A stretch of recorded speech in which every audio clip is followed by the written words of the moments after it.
Hello friends, good morning. সকলকে জানাই আরও একটা ব্লগে অনেক অনেক স্বাগত।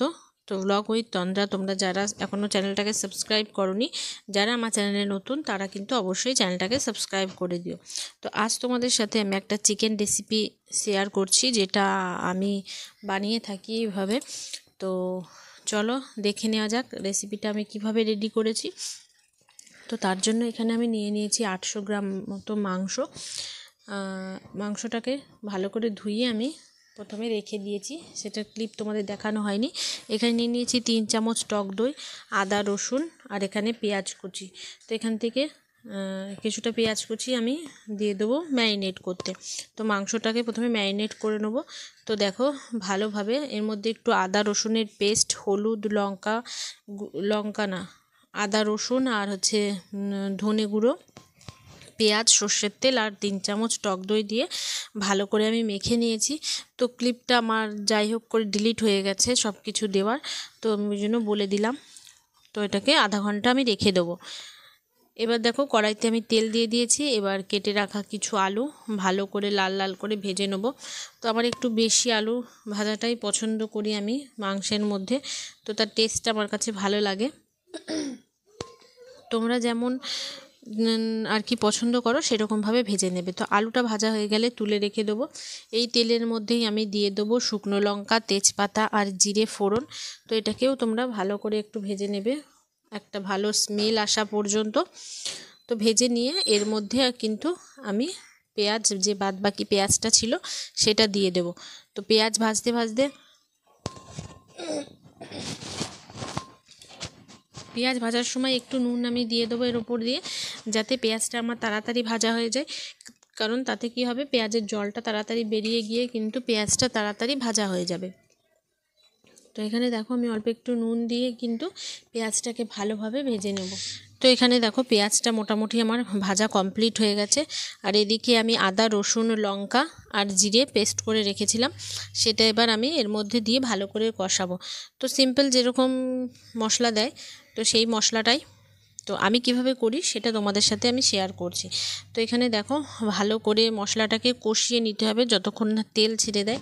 তোমরা এখানে দেখতে পাচ্ছ কিন্তু আমি তেলের ব্যবহারটা কিন্তু খুব বেশি করিনি, কিন্তু তারপরেও তোমরা লাস্ট পর্যন্ত ভিডিওটা দেখতে থেকো, তাহলে মানে বুঝতে পারবে যে কম তেলেও কিন্তু মাংস রান্না দেখতেও ভালো হয়, খেতেও ভালো হয়। তো অবশ্যই মাংসটা ভালো হতে হবে। তো এখানে দেখো আমি মশলাটা ভালোভাবে কষিয়ে নিয়েছি আর আস্তে আস্তে তেলও ছাড়তে লেগেছে। এবার ম্যারিনেট করা যে চিকেনটা ছিল সেই চিকেনটা কিন্তু আমি সবটা এর মধ্যে ঢেলে দেবো। তো এখানে একটুখানি ধৈর্য ধরে রান্নাটা করতে হবে, কারণ এবার আমি আঁচটা একদম মিডিয়ামের থেকেও লোতে দিয়ে কিন্তু এবার আমি ঢেকে ঢেকে প্রায় আধা ঘন্টা ধরে চিকেনটাকে কষাবো, কারণ এখানে কষানোতেই মানে মজাটা আসবে। তো সমস্ত মশলা এখানে যেহেতু দিয়ে দিয়েছি, তো এর মধ্যে আর কিছু দিতে হবে না, শুধু চিকেনটাকে ভালো করে কষিয়ে নিতে হবে ঢাকা চাপা দিয়ে। তো এখানে দেখো জল কিন্তু কতটা বেরিয়ে এসছে ঢাকনা খুলে। তো এইভাবে তোমরা রান্না করে দেখবে বাড়িতে, তোমাদেরও অনেকটাই ভালো লাগবে আমার মনে হয়। আর কারা কারা এভাবে চিকেন রান্না করে খাও, তো সেটাও অবশ্যই আমাকে কমেন্ট বক্সে জানিও। তো এখানে দেখো অনেকটাই জল বেরিয়ে এসেছে। তো মাঝে মাঝে নুনটা চেক করে নিয়েছি, কারণ নুন কম বেশি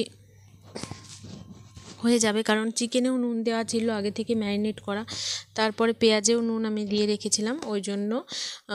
তো এইভাবেই তোমরা আগে নুনটা চেক করে নেবে। এবার দেখো ভেজে রাখা আলুগুলো আমি এর মধ্যে দিয়ে ভালো করে আর একটু কষিয়ে নেবো, যাতে এর মধ্যে সমস্ত মশলাটা চলে যায়। আর অন্যদিকে আমি অন্য গ্যাসের মধ্যে আমি কিন্তু গরম জল বসিয়ে রেখেছি। তো তোমরা চেষ্টা করবে এর মধ্যে গরম জল দেওয়ার, কারণ ঠান্ডা জল দিলে টেস্টটা না নষ্ট হয়ে যায়। তো তোমরা যতটা পরিমাণ ঝোল রাখতে চাও ততটা পরিমাণ ঝোল রেখে দেবে। তো এখানে যেহেতু আলুটা আর চিকেনটা সেদ্ধ হওয়ার ব্যাপার আছে, তো তার জন্য আমি একটুখানি বেশি জল দিয়ে দিলাম। তো এটা এখন আমি কিছুক্ষণ ফুটতে দেবো, যাতে সমস্ত টেস্ট নুন ঝাল সব আলুর মধ্যে চলে যায়, কারণ মাংস তো অনেকক্ষণ ধরেই কষানো আছে।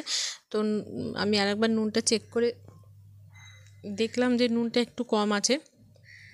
তো এখানে দেখে নিলাম যে আলু দেখো সেদ্ধ কিন্তু হয়ে গেছে। তো লাস্টে গরম মশলা দিয়ে খানিকক্ষণ ফুটিয়ে নিয়ে তারপরে রান্নাটা হয়ে যাবে।